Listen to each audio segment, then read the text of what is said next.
Jonas, capítulo 1. Eu não sei como é o costume da igreja, se fica em pé, fica sentada, pastor. Os irmãos ficam à vontade.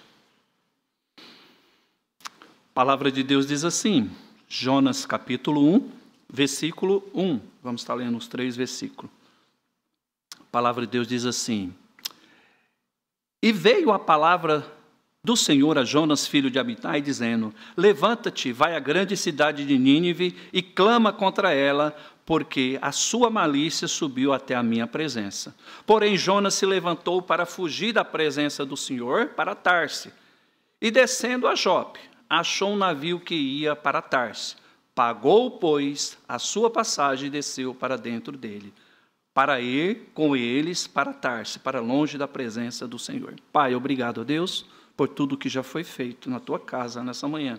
E te louvamos pela tua palavra, Deus. Aplique a tua palavra em nossos corações nesse momento. Em Cristo Jesus, amém. Podeis assentar, irmãos. Irmãos, creio que toda a igreja já conhece a história de Jonas. É conhecida, né, no meio dos adultos e das crianças também. Mas precisamos refletir sobre esse homem Jonas, né? Um homem que recebeu uma ordem de Deus, mas ele preferiu fugir daquilo que Deus pediu para ele. E aqui a gente pode destacar, irmãos, algumas coisas na vida desse homem. Porque Deus ama missões. A igreja do Senhor Jesus deve fazer missões. Essa igreja existe por causa de missões. As igrejas fiéis à palavra de Deus foram fundadas sobre missões. Algum missionário, algum servo de Deus, em obediência a Deus, foi lá e começou um trabalho.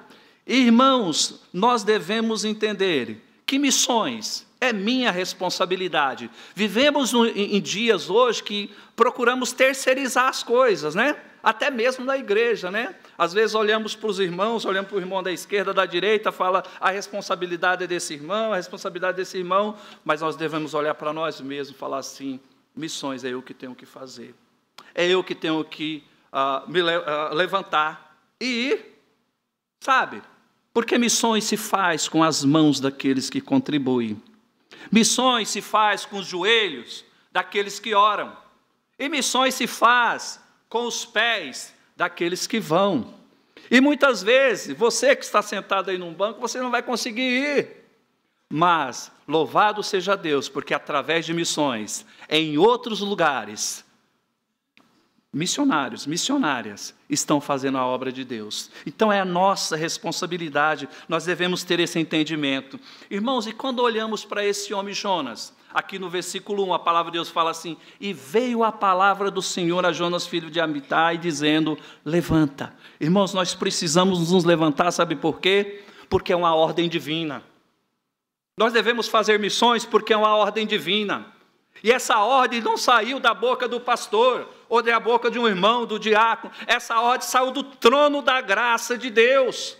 Essa ordem saiu do próprio Deus, irmãos, para que eu e você façam missões. Então ela é uma ordem divina, é uma ordem que saiu de Deus, e se ela veio de Deus, eu tenho que escolher obedecer a Deus e fazer missões. E foi o que esse homem fez o contrário, ele desobedeceu a Deus. E é isso que nós precisamos em nossos dias hoje, obedecer uma ordem divina. Essa ordem chegou até a mim, e eu falei, Senhor, eis-me aqui. E é isso que nós precisamos fazer nessa manhã. Senhor, eis-me aqui. Nenhum de nós somos capazes, irmãos. Nós fazemos o que fazemos é por causa de Cristo. Tudo está em Cristo. Tudo é por Ele. É Ele que... irmãos, às vezes nós nos deparamos com pessoas, pastor, mas eu sou tímido, eu não sei. Mas vá lá e faça. Lembra daquele endemoniado lá em Gadara? Aquele homem que foi abandonado por todos.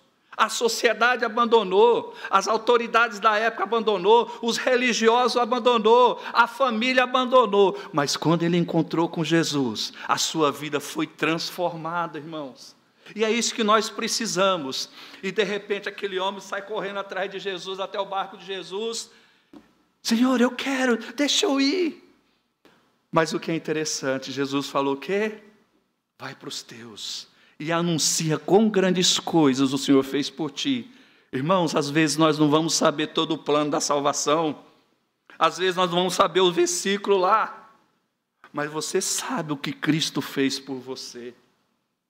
Eu sei o que Cristo fez por mim, e isso eu sei falar para as pessoas. Então fale, porque é uma ordem divina, é uma ordem que saiu de Deus, e se saiu de Deus, eu prefiro escolher obedecer a Deus. Segundo lugar, é uma ordem que saiu de Deus, saiu do trono da graça de Deus. Obedeça ao ID. Segundo lugar, veja só, capítulo 3, versículo 1. E veio a palavra do Senhor segunda vez a Jonas, dizendo, depois de uma chibatada, né? E veio a palavra do Senhor segunda vez a Jonas, dizendo, levanta-te e vai à grande cidade de Nínive, e prega contra ela a mensagem que eu te digo. Irmãos, nós precisamos nos levantar em obediência e escolher obedecer à ordem divina que saiu do próprio Deus. Mas em segundo lugar, eu tenho que ser fiel a Deus e pregar uma mensagem divina também. Uma mensagem que sai da Bíblia, porque é uma mensagem que sai da Bíblia, haverá transformação no coração das pessoas, como houve no coração desse homem, o miserável pecador, perdido, caminho largos para o céu, mas quando ele ouviu sobre essa mensagem, a mensagem que salva, a mensagem que liberta da condenação eterna, a mensagem que transforma o coração, e é isso que nós precisamos pregar, irmãos, a mensagem de Cristo, o evangelho que transforma vidas. Hoje nós vemos megas igrejas cheias, mas sem nada do puro evangelho. Irmãos, como nós precisamos ser fiel à mensagem. E eu gosto, irmãos, porque a palavra de Deus fala o quê?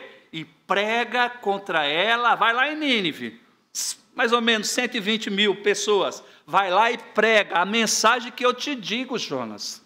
E Cristo está falando isso para nós, irmãos. Ô Maurílio, vai lá em Jurucê e prega a verdadeira palavra, a palavra que salva e que dá vida eterna. E é isso que vocês precisam fazer aqui na sua cidade, pregar o puro evangelho, irmãos. Porque o evangelho é o poder de Deus para a salvação, irmãos. E é isso que eu e você temos que fazer, igreja do Senhor Jesus. Os pecadores precisam ouvir essa mensagem, irmãos. Hoje, as pessoas querem ouvir, né? Como comichões, como Paulo fala, né? Coceirinhas. Mas nós devemos pregar o puro evangelho, porque é o evangelho que vai transformar. É o evangelho que vai dar vida eterna. E é isso que nós precisamos, e é isso que nós temos procurado, irmãos, levar aquelas pessoas estão morrendo ali em Jurucê, irmãos. Pessoas do meu lado ali. Um foi trabalhar, infarto fulminante. A outra levantou pela manhã, infarto fulminante. E de repente chega na minha casa também, irmãos. Infartei o ano passado. E eu louvo a Deus, acho que o pastor pediu oração por nós, indo para a escola levar meu filho, infarto. Mas Deus foi gracioso, né? Eu até brinco, né? Cheguei nos portões celestiais, o Senhor deu ordem aos anjos, falou, não abra ainda não, esse moço ainda tem uma obra para ser terminada lá ainda. Mas eu louvo a Deus, eu agradeço a igreja, agradeço a cada um que orou por mim. Mas, irmãos, se o Senhor tivesse me pedido o último fôlego naquele dia, eu sei aonde eu estaria. Mas essas pessoas que o Senhor ceifou ali, é inferno, porque nunca ouviram. Então nós precisamos pregar uma mensagem divina. Em último lugar, depois de escolher obedecer uma ordem divina, depois de escolher pregar uma mensagem divina, o resultado é uma salvação divina, uma salvação real, uma salvação verdadeira. Hoje nós vemos igrejas inchadas. Por quê? Porque estão fora, não querem pregar uma mensagem divina, quer pregar mensagem de alta ajuda. Capítulo 3, versículo 5. 3:5. A palavra de Deus diz assim: e os homens de Nínive creram em Deus e proclamaram o jejum e vestiram-se de saco, desde o maior até o menor. Versículo 9. Quem sabe se voltará a Deus e se arrependerá e se apartará do furor da sua ira, de sorte que não pereçamos? E Deus viu as obras deles, como se converteram do seu mau caminho, deu do mal que tinha anunciado que lhes faria e não fez. Irmãos, quando escolhemos obedecer a Deus, Deus vai salvar. Ele quer de mim e de você empenho, disposição para levar a mensagem, porque os resultados é com Deus. É Deus que vai salvar e salvou esse povo. Pode imaginar Deus falando para Jonas? Jonas falando, não. Nasceu uma aboboreira, você teve compaixão da aboboreira, nasceu ontem, já morreu agora pela manhã. Pode imaginar? Mas Deus teve compaixão daquelas pessoas lá em Nínive, como tem compaixão naquela cidade lá em Jurucê. Que Deus nos ajude, que Deus nos use para a honra, louvor e glória. Ore por nós, irmãos, que possamos escolher servir a Deus. Muito obrigado pela sua atenção, pastor. Muito obrigado pela oportunidade.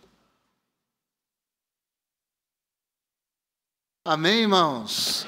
E a nossa igreja vai continuar avançando, continuar missionária, amém ou não? Vamos continuar investindo, irmãos.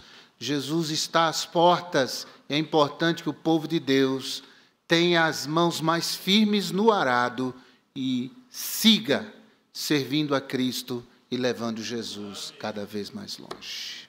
Se essa não é a sua preocupação, não sei o que dizer de você. Vamos ficar em pé? Vamos orar? Curva sua cabeça, feche seus olhos.